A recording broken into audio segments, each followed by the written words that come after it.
Bonjour à tous, j'espère que vous allez bien. Aujourd'hui, on va voir 4 nouvelles choses qui sont les grenades, la capacité de destruction, le tir direct et le tir indirect. Donc on voit ça ensemble, c'est parti.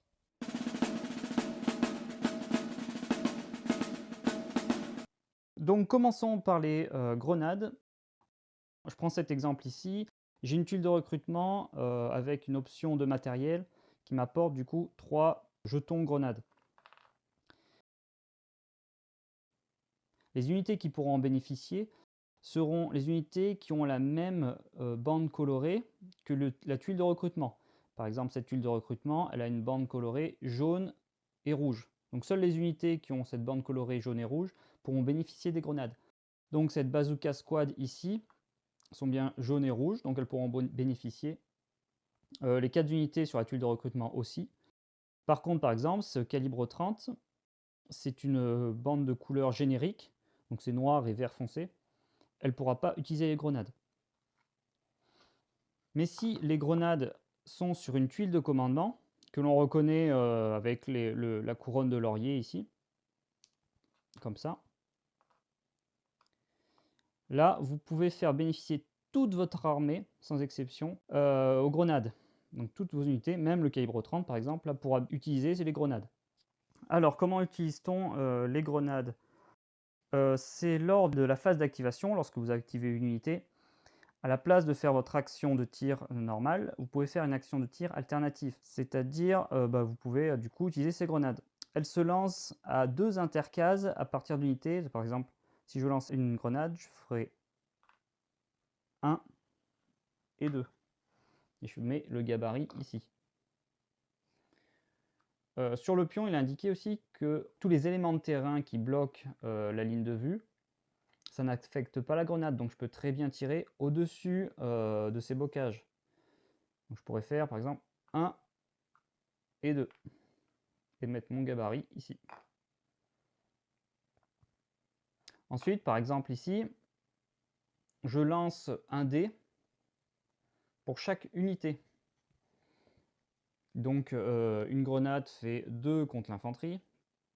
Donc s'il a 5 en défense, je fais donc 6 plus 2, ça fait 8, il a 5, il est touché. Et ça affecte aussi les unités alliées, donc attention. Et vous faites un lancer pour chaque unité qui sont sous le gabarit. Maintenant, concernant les bonus ou les malus liés à la grenade. Par exemple, en malus, si l'unité qui lance la grenade a un pion suppression -2, et je décide de lancer avec lui une grenade ici, sur cette intercase, qui touche du coup ces 2 unités, le -2 sera effectif pour les 2 lancers. Donc par exemple, cette unité elle a 5 plus 2 en défense grâce au bocage, ça fait 7. Ma grenade apporte 2, donc il faudrait que je fasse 5 ou plus. Donc j'ai 6, 7, 8 avec ma grenade, moins 2 parce que j'ai le pion suppression, donc ça me fait que 6. Et j'aurais dû atteindre 7, donc là j'ai raté. Et lui il a 5 en défense, avec ma grenade j'ai 2, donc il faut que je fasse 3 ou plus, donc j'ai 5, 6, 7, moins 2 encore une fois parce que j'ai toujours le pion suppression. Ça me fait 5, il a 5 en défense, là je l'ai quand même touché. Donc il faut bien l'appliquer à chaque lancer de dés. Par contre, si vous voulez rajouter un bonus tel que +1 avec une ammo, une munition, ou un bonus comme ça d'une carte +1 au tir, ça ne s'applique qu'à un seul jet de dés. Donc ici, je tire sur cette unité, je donne +1. Enfin, je tire pas, je lance ma grenade, je lui donne +1 à la grenade, donc ça me ferait, j'aurai 2 à la grenade, +1 ça fait 3. Et donc lui il a toujours 5, 6, 7 en défense. Donc il faudrait que je fasse 4 ou plus, donc je fais 6. 6, 7, 8, 9.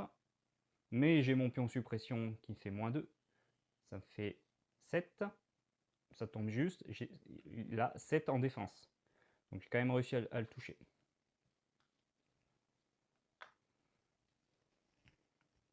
Et ces bonus ne s'appliquent que pour cette unité. Après, si je relance le dé pour celle-là, les bonus ne s'appliquent pas. Il y a 3 types d'éléments de terrain qui réagissent différemment face aux grenades. Il y a les éléments, tout ce qui est du coup naturel, donc on a les bocages ou par exemple là, les rochers. On a les éléments défensifs, comme là les éléments défensifs ici, et les tranchées ici. Et enfin, il y a les bâtiments. Donc ces 3 types-là réagissent différemment face aux grenades. Donc on va commencer par les éléments de terrain naturels. Si je lance une grenade dans un élément naturel, dans tous les cas, les unités qui seront prises sous le gabarit de la grenade, dans leur défense, ils prendront la défense en plus de l'élément de terrain naturel. Par exemple, ici, cette unité, si je lance avec lui une grenade ici, par exemple, donc le gabarit serait comme ça, il a 5 en défense, plus 2, car il est dans un bocage, donc ça, il a 7 en défense. Moi, ma grenade fait plus 2, donc il me faudrait 5 ou plus. Je lance. Là, j'ai raté. Donc voilà, dans tous les cas, on prend la défense de l'élément de terrain, lorsqu'il est naturel. Lorsque c'est un élément défensif, comme ces deux-là, donc les tranchées ou les éléments défensifs ici, c'est différent. Si je ne suis pas adjacent à l'élément, l'unité ennemie qui est dans cet élément défensif rajoutera aussi la valeur de défense, donc là qui est plus 2, lors du lancer de dés. Mais si le lanceur de la grenade est adjacent, il peut très bien lancer la grenade à l'intérieur de l'élément, comme ceci. L'explosion ne sortira pas de l'élément défensif. On ne prend pas un gabarit, on sait que l'explosion ne se fera que sur ces deux cases-là. Et en plus, l'unité qui est prise dans l'explosion ne bénéficiera pas du plus 2 en défense. Et pareil pour les tranchées, si je lance une grenade et que je ne suis pas adjacent à cet élément défensif, donc là je peux bien lancer une grenade genre par exemple 1, 2, ici. Toutes les unités qui sont dans la tranchée auront le droit au bonus de défense de plus 2 fourni par la tranchée. Mais si je suis adjacent, je peux lancer directement une grenade dans la tranchée. Si je la lance par exemple ici, la grenade, l'explosion sera affectée qu'à une case de distance de là où je l'ai lancée. Par exemple ici, je lance ma grenade ici, plus une case, donc ça sera là et là, sur ces 3 cases-là. 1, 2, 3. Entre ces deux, il y a un chemin, donc l'explosion passe pas aussi par ici. Si je lance ma grenade ici, l'explosion sera sur cette case, sur ces 3 cases-là, plus celle-ci. Et vu que je suis adjacent, je lance la grenade à l'intérieur de la tranchée, toutes les unités qui sont dedans n'auront pas le bonus de défense lié à la tranchée. Et je rappelle que l'explosion est contenue dans la tranchée, du coup elle ne sort pas sur ces cases ici. Et enfin, donc le troisième élément, c'est les bâtiments. Si je ne suis pas adjacent, je suis ici, je lance une grenade. Donc je fais 1, 2. Je lance une grenade par exemple ici. Je vais prendre une petite unité, voilà. Donc l'explosion serait comme ça. Dans cette situation, seules les unités à l'extérieur du bâtiment prennent des dégâts. Donc ça serait sur ces deux cases ici. Les unités à l'intérieur du bâtiment, elles, ne sont pas affectées par l'explosion. Mais si je suis adjacent au bâtiment, je peux lancer une grenade à l'intérieur. Toutes les cases qui sont dans ce bâtiment seront affectées par l'explosion, mais elle ne bénéficiera pas du plus 3 de défense.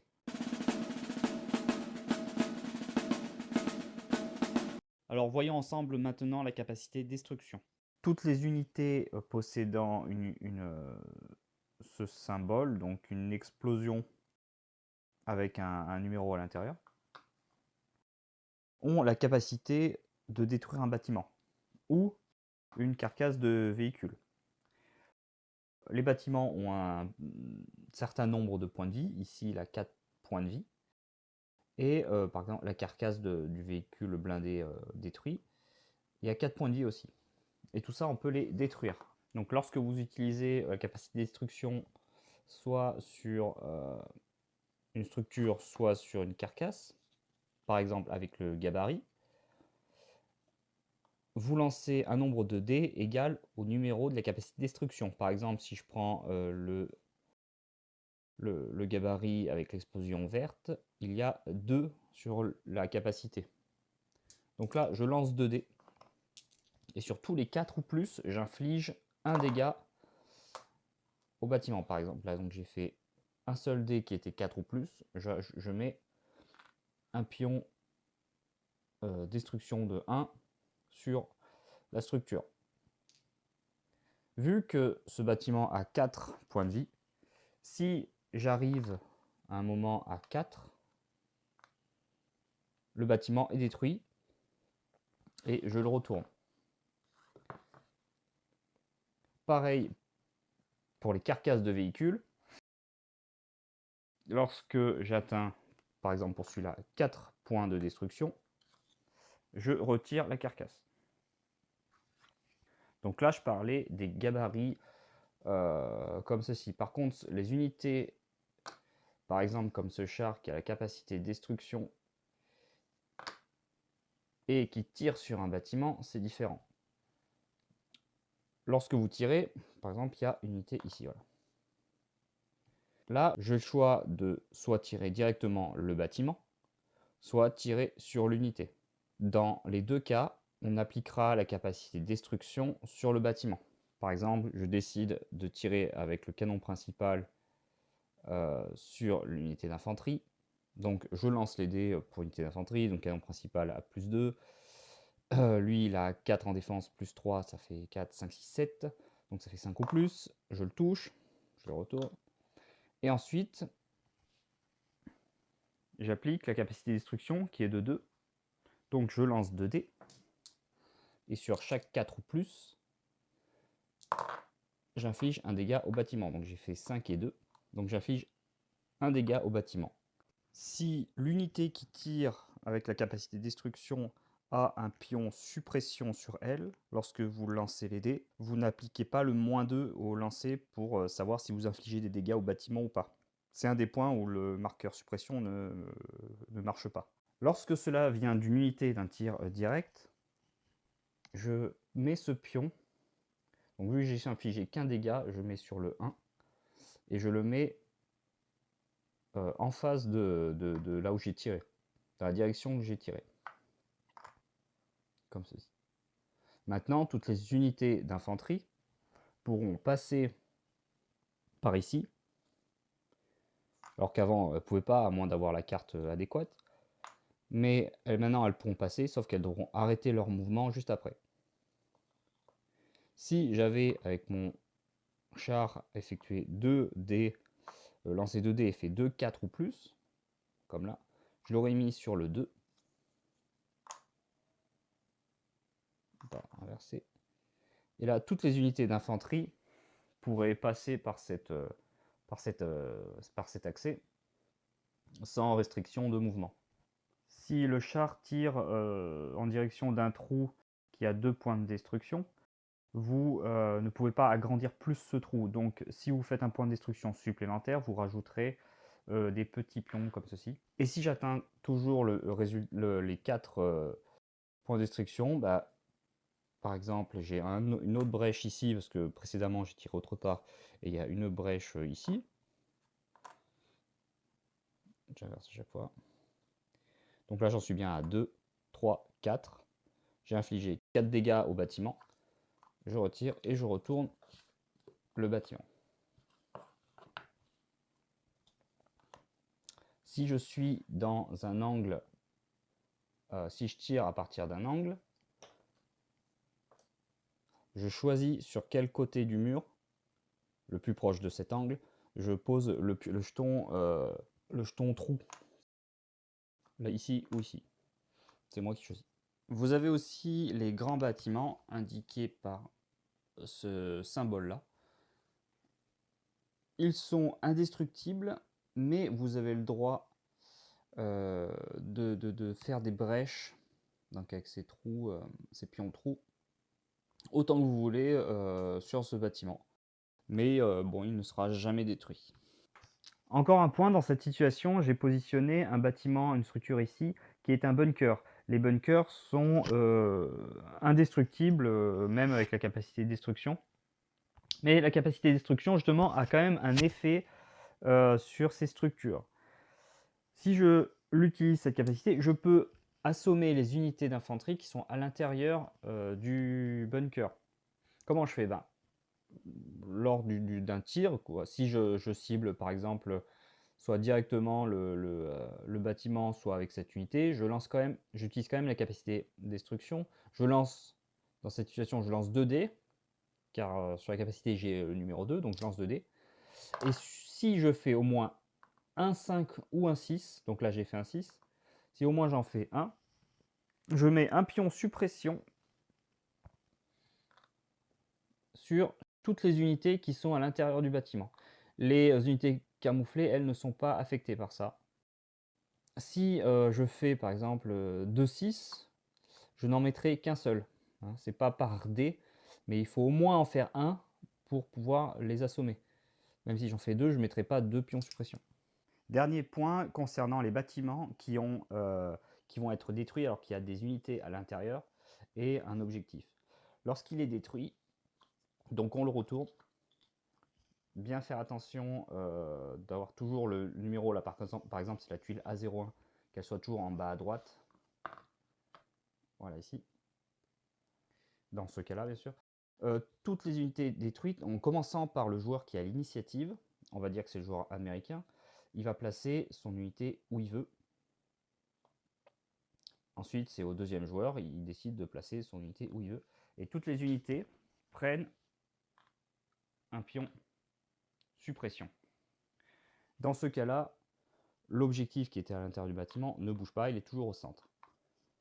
Mais concernant certains bâtiments qui, une fois détruits, par exemple là c'est un bâtiment à 4 cases, si je le retourne, ça devient un bâtiment à 9 cases. Donc pareil, les unités, en commençant par le joueur qui a l'initiative, le place où il veut, il peut placer là, l'autre joueur là. Mais l'objectif, on ne place plus, mais on considère que les 9 cases ici font partie de l'objectif. C'est comme s'il y avait une grosse croix au milieu, tous les 9 cases font partie de l'objectif. Bon, pour pouvoir prendre l'objectif, il faut tuer toutes les unités adverses sur les 9 cases.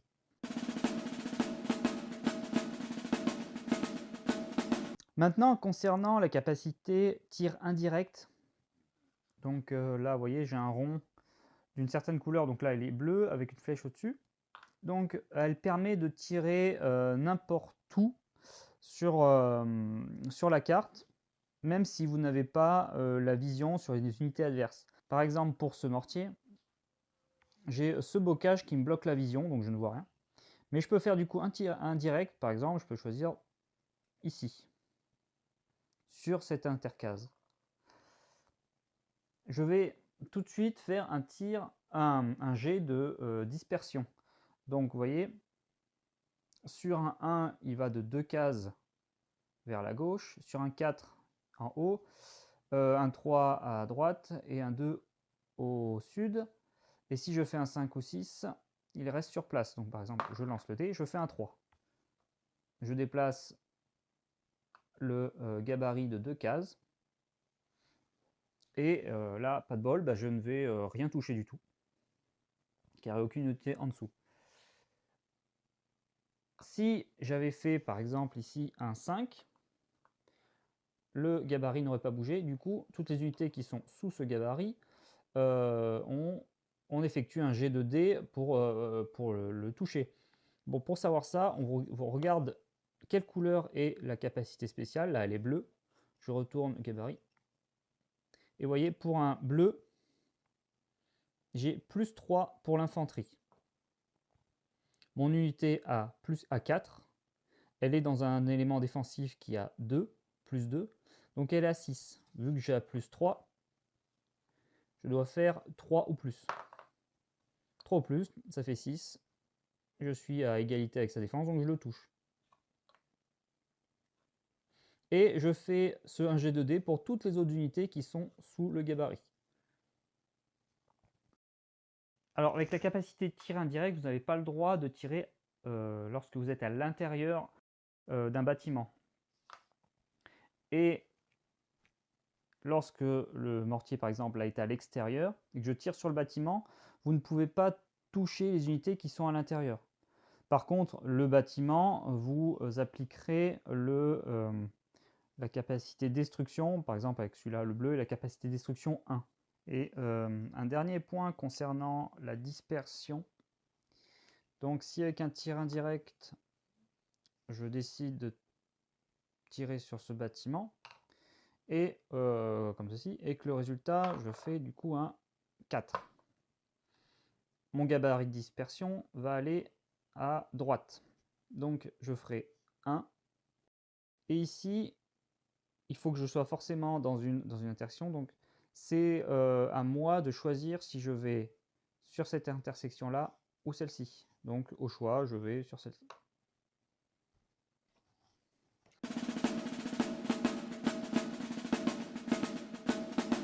Une unité qui a tir indirect peut également faire un tir direct si elle a la vue dégagée ou une vue réduite sur une unité.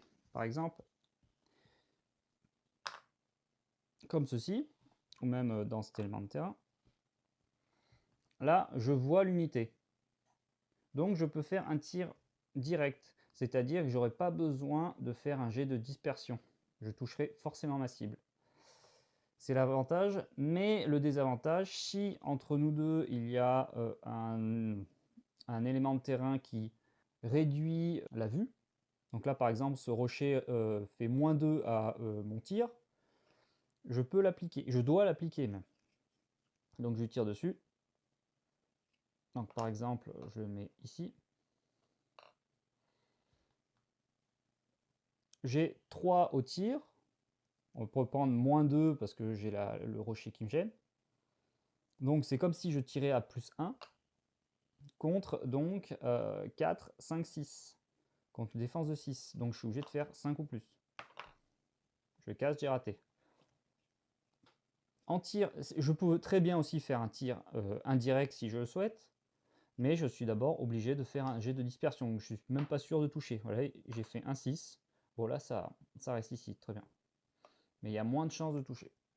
Encore une chose, si vous tirez avec un gabarit sur un véhicule lourd, quelle que soit sa position face au lanceur, que ce soit aussi avec une explosion ou un lance-flamme, un gabarit de lance-flamme, vous prendrez toujours la défense latérale du véhicule lourd. Dans cet exemple, ça serait 7 en défense. Donc voilà, c'est terminé. J'espère avoir été assez clair. Si vous avez des questions, n'hésitez pas à les mettre en commentaire. Je vous dis à la prochaine. À plus.